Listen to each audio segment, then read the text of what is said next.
Offering ease, convenience, and security, PayPal has become the go-to choice for many individuals and businesses.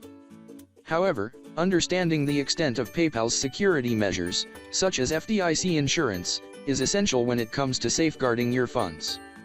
Well, we will be talking today about PayPal and FDIC insurance. We will be back after the short intro.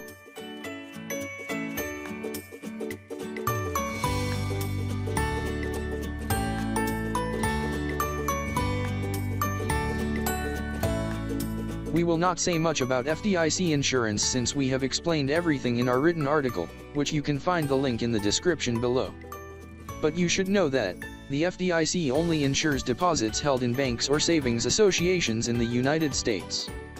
Since PayPal is not a bank, it does not hold customers' funds in the same manner as traditional banking institutions. And so, PayPal is not FDIC insured since it is not a bank. What if I tell you there is a workaround? Have you heard of PayPal Savings Account? Well, PayPal Savings is FDIC insured, and to learn more about PayPal Savings, you can see our next video, or directly go to our written article in the description below. Please don't be in a haste to leave us now. I guess you loved this, so just hit the like button, subscribe button, and then hit the bell to receive notifications for our next videos we bring.